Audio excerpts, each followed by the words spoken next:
Paul said, facing all of his trouble, he said, none of these things move me, and I'm going to finish this journey with joy.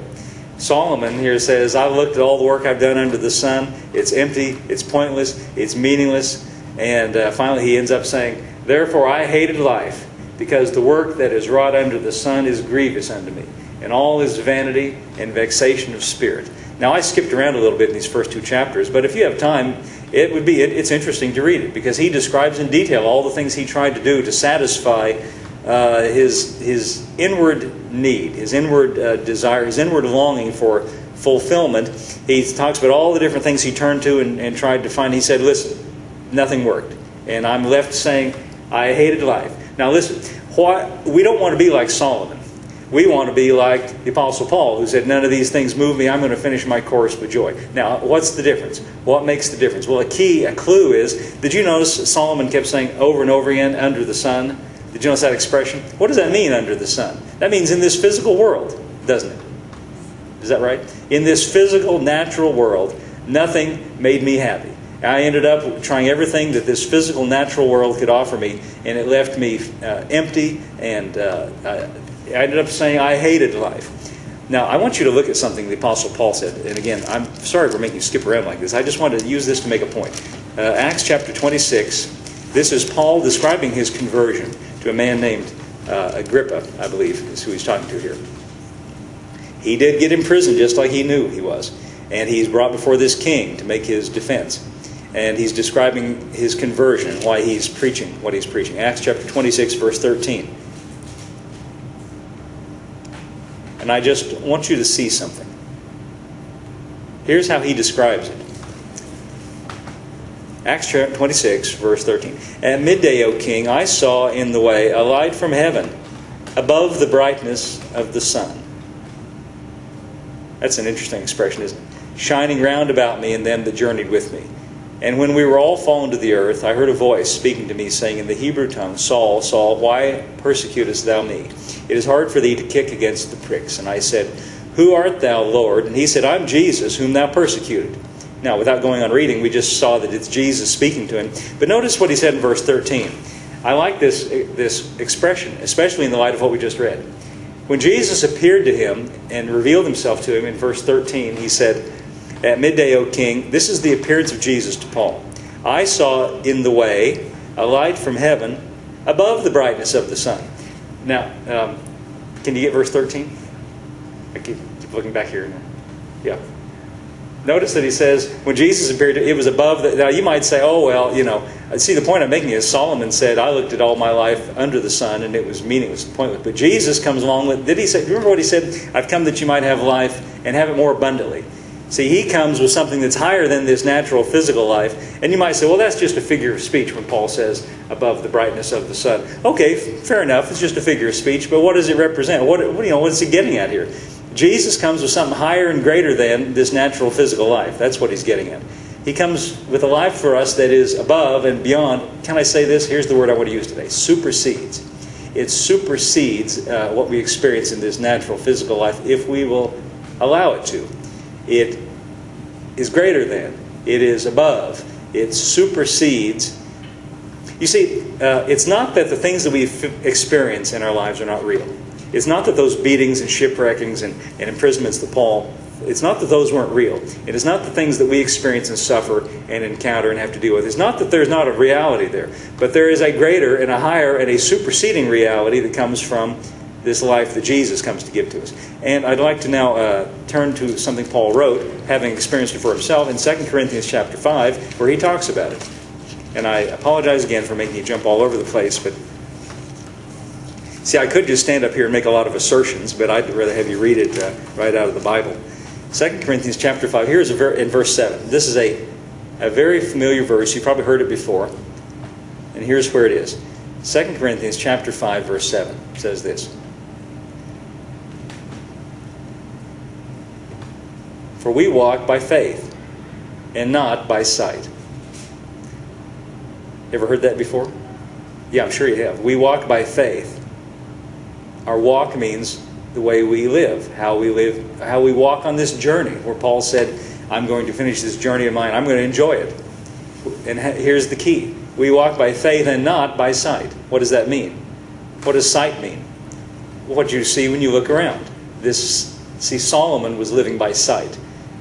What he saw in his natural world under the sun, he said it's empty, it's vain. Paul found another kind of life. Above the brightness of the sun is the way he described it. And he said, here's how I want to characterize it. It's a walk of faith. Now what is faith? Well, Hebrews 11:1 says, faith is the substance of things hoped for, the evidence of things not seen. It has to do with things that are not seen, but are more real than things that are seen. Here's chapter 5. Look at how he ends chapter 4. And I apologize again for skipping around. Verse 18 in chapter 4:18. And just to point out that it's in close proximity, he's talking about the same subject here. While we look not at the things which are seen, let's get the verse before it. Get the one right before it, Elliot. Verse 17. For our light affliction, that's how he describes beating with rods and shipwreckings and stoned and all the things. He says, our light affliction. He says, in contrast, it's light. Our light affliction, which is but for a moment, works for us a far more exceeding and eternal weight of glory, verse 18, while we look, listen, what you look at has everything to do with it. What does it mean to look at something? It means what you give your attention to. While we look not at the things that are seen. Well, how can I do that? I can't just not look. Right. You have to replace it. Something has to supersede it. While we look not at the things which are seen, but at the things which are not seen. For the things which are seen are temporal, but the things which are not seen are eternal. He's saying that the things that he's asking us to call our attention to are eternal things, and he says we just choose not to look, not to be moved by, to use his other expression, the things that are seen, the things that are felt in this temporal, natural realm, but instead we walk by faith and not by sight. It's one or the other, really. Although, one is dominant, let's put it that way. And you can let what you believe supersede what you feel like from day to day. I'm just going to be quiet for a second, let that sink in on you.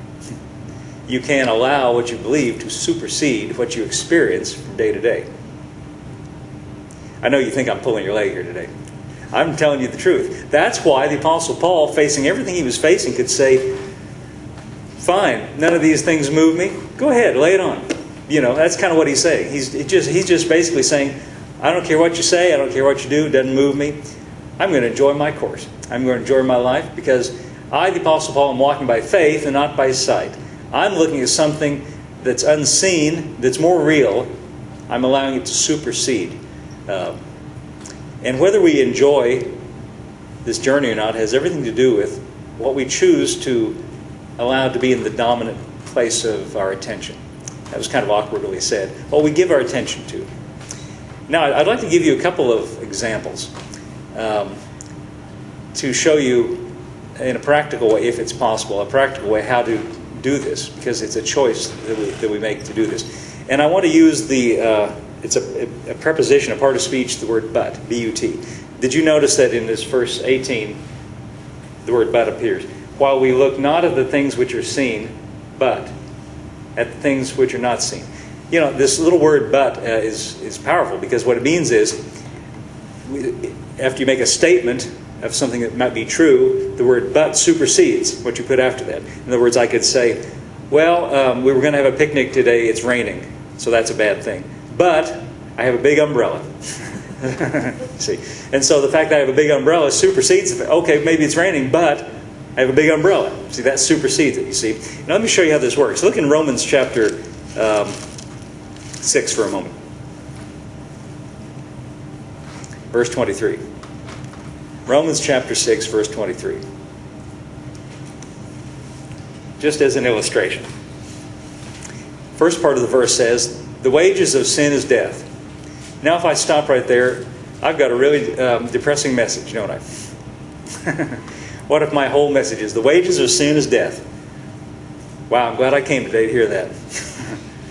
Because the bad news about that is, no matter who we are, we've all failed in some degree. And we're even told, right in the same book of Romans, that all have sinned, fall short of the glory of God. We're also told there's none righteous, no, not one. And so if my whole message is the wages of sin is death, oh, I've got a pretty bleak outlook on life, don't I?